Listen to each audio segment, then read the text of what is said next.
Hello and good morning everyone. मेरा नाम है अजय जागलान।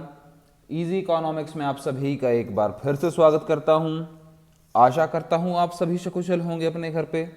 तो बच्चों, जैसा कि आप सब जानते हैं, जो लास्ट लेक्चर था उसमें हम लोगों ने जो फॉरेन एक्सचेंज रेट है उसके जो वेरियस टाइप्स हैं, एक तो फिक्स एक्सचेंज रेट था, एक फ्लेक्सिबल एक्सचेंज रेट था, गोल्ड सिस्टम था और एक ब्रेटन वुड सिस्टम था। तो उसके बारे में हम लोगों ने बहुत अच्छे से जाना था। जो आज का लेक्चर होगा उसमें हम लोगों को पता चलेगा कि मैनेज्ड फ्लोटिंग क्या होती है और जो डिमांड और सप्लाई है इस फॉरेक्स रिजर्व्स की, इसको कैसे कंट्रोल किया जाता है या फिर इसके अलग अलग कंपोनेंट कौन से हैं। सो आज के लेक्चर में आपको बहुत कुछ जानने को मिलेगा। So a lot to know, a lot to discuss as always. But before we begin, अगर आप इजी इकोनॉमिक्स पर नए हैं तो इजी इकोनॉमिक्स को सब्सक्राइब करना बिल्कुल ना भूलें और बेल आइकन को प्रेस जरूर कर लें। तो बच्चों देखो, मैनेज फ्लोटिंग। फ्लोटिंग का मतलब होता है जब कोई चीज अप्स एंड डाउन से गुजर रही हो, ठीक है, फ्लोट कर रही हो, जिसकी वैल्यू ऊपर नीचे हो रही हो। और मैनेज्ड का मतलब उसको मैनेज करना। आप सभी को पता है कि जो एक्सचेंज रेट है वो मार्केट फोर्सेस में जो डिमांड और सप्लाई है उसके अकॉर्डिंग उसको सेट किया जाता है, वो मैनेज करते हैं। लेकिन कभी कभी जब वो ज़्यादा वो लिमिट से बाहर चला जाए, वो आउट ऑफ कंट्रोल हो जाए, उस टाइम पर जो सेंट्रल बैंक है, हमारा आरबीआई है, वो इंटरवीन करेगा। ये सिर्फ मैं इंडिया के कॉन्टेक्स्ट की बात कर रहा हूँ, रेस्ट ऑफ द वर्ल्ड की नहीं, सिर्फ इंडिया के कॉन्टेक्स्ट के लिए, कि जब वो आउट ऑफ लिमिट चला जाए वो एक्सचेंज रेट, तब आरबीआई इंटरवीन करेगा और उसको मैनेज करेगा ताकि वो अपनी जो डिजायर्ड लिमिट्स हैं आरबीआई के अकॉर्डिंग हमारे देश के लिए, उससे बाहर ना चला जाए। तो उस प्रोसेस को हम लोग कहते हैं मैनेज फ्लोटिंग, ठीक है। जबकि ये मैनेज फ्लोटिंग रेट है, एक्सचेंज रेट होता है, ये सेंट्रल बैंक के इंटरवेंशन से होता है। तो influence the float of manage the float, तो इसको हम लोग डर्टी फ्लोटिंग भी कहते हैं। डर्टी फ्लोटिंग का मतलब क्या, कई बार क्या होता है, गवर्नमेंट्स ना जानबूझ के अपने जो करेंसी है उसको डिवैल्यूएट करती है बाहर से एक्सपोर्ट्स को। अगर उसकी उनकी करेंसी, उनकी इकोनॉमी एक्सपोर्ट बेस्ड इकोनॉमी है, जैसे चाइना है, वो इंपोर्ट बहुत थोड़ा करता है पर एक्सपोर्ट बहुत ज्यादा करता है, ठीक है। इंपोर्ट में उसको कम पैसे देने पड़ते हैं, एक्सपोर्ट में उसको बहुत ज्यादा पैसे मिलते हैं। तो अक्सर क्या करता है, अपनी करेंसी को डिवैल्यूएट करता रहता है बाहर से ज्यादा पैसा चार्ज करने के लिए, ठीक है। तो इसको इसलिए इसको डर्टी फ्लोटिंग भी कहा जाता है। आगे आता है बस एक क्वेश्चन है, जैसे how does the central bank exercise its influence on the float और मार्केट एक्सचेंज रेट, कि सेंट्रल बैंक किस प्रकार से मैनेज करता है या उस चीज को, फ्लोट जो एक्सचेंज रेट है उसको कैसे कंट्रोल करता है, ठीक है। कहता है it is through the sales and purchase of foreign currency in the international money market, कि वो कैसे होता है, जो फॉरेन करेंसी हमारे पास होती है उसको इंटरनेशनल मनी मार्केट में सेल या परचेज करके, ठीक है।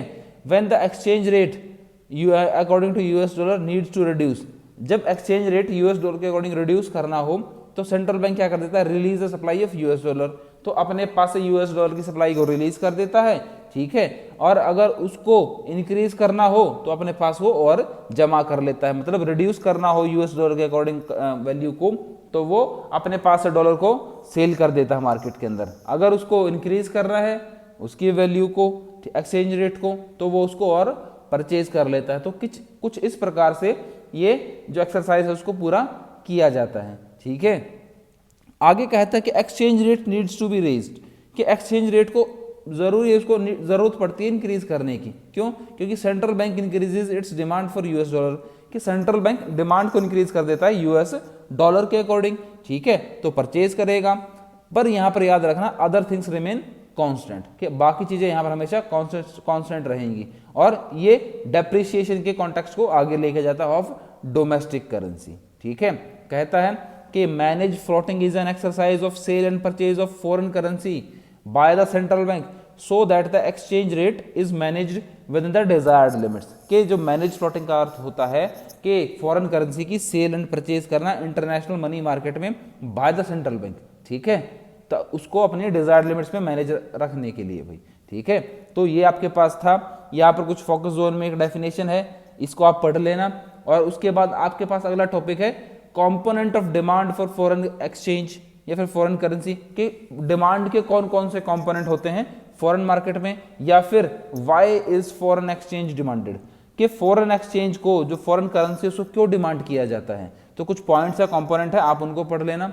सबसे पहले पॉइंट में कहता है repayment of international loans.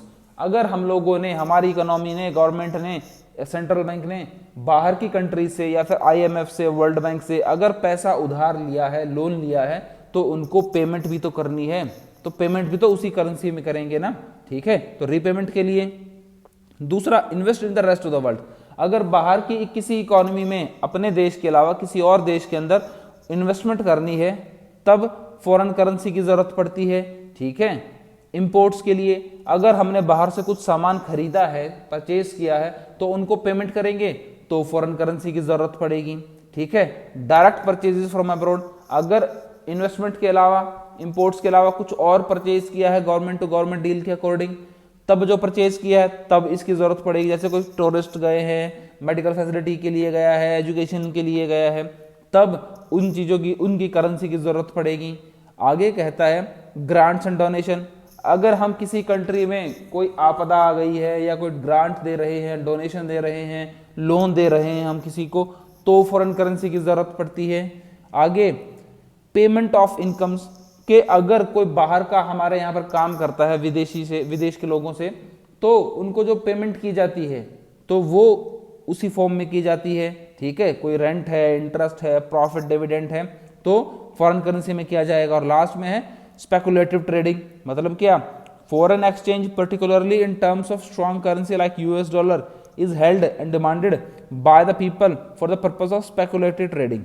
Often when more foreign exchange is held when the exchange rate is low and vice versa. मतलब speculative trading का मतलब क्या है, जब वो डॉलर की वैल्यू इंटरनेशनल मार्केट में बहुत कम हो जाए तो लोग अपने पास जमा कर लेते हैं कि जब इंक्रीज होगा तब उसको फिर से रिलीज कर देंगे और वाइस वर्सा। तो ये कंपोनेंट थे जो डिमांड के कंपोनेंट थे।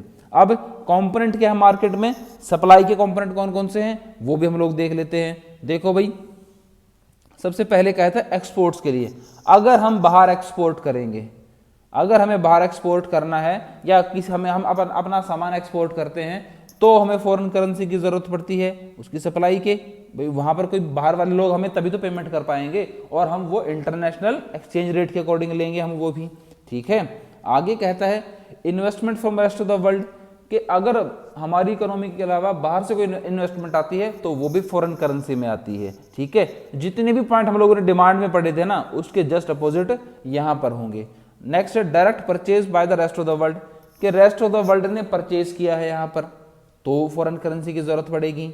लोन लिए हैं रेस्ट ऑफ द वर्ल्ड में, ठीक है, बाकी देशों ने हमारे देश से लोन लिए हैं, ठीक है, तो सप्लाई की जरूरत पड़ेगी। ग्रांट डोनेशन है जो बाकी दुनिया से हमें मिला है, ठीक है। इनकम रिसिप्ट हमें मिली हैं। Remittance by the non residence, जो नॉन रेजिडेंस है वो रेमिटेंस भेज रहे हैं, बाहर जाके पैसा यहाँ पर भेज रहे हैं तो सप्लाई है। तो ये सारे के सारे कंपोनेंट बनते हैं किसके, सप्लाई के कंपोनेंट बनते हैं फॉरेन एक्सचेंज के बच्चे। तो ये था आपके पास सप्लाई का टॉपिक। और इसके बाद जो नेक्स्ट टॉपिक आता है वो है फॉरेन एक्सचेंज मार्केट, ठीक है। आप ये याद रख के चलना बच्चे, ये फॉरेन एक्सचेंज मार्केट का जो टॉपिक है ये CBSE ने अपने टॉपिक से, अपने सिलेबस से 2020-21 में से कटवा रखा है, ठीक है। तो यही आपके पास लास्ट टॉपिक था अब, कि जहां पर आपने सप्लाई और डिमांड की बात की है फॉरेन एक्सचेंज के लिए। और इसी टॉपिक के साथ आज का लेक्चर भी खत्म होता है और ये वाला चैप्टर है जो फॉरेन एक्सचेंज रेट वो भी यहाँ पर खत्म होता है। इसके बाद सिर्फ एक लेक्चर बचता है बैलेंस ऑफ पेमेंट का, क्योंकि उसमें से हाफ लेक्चर है वो भी ओमिट करवा रखा है CBSE ने। So thanks for listening and जय हिंद।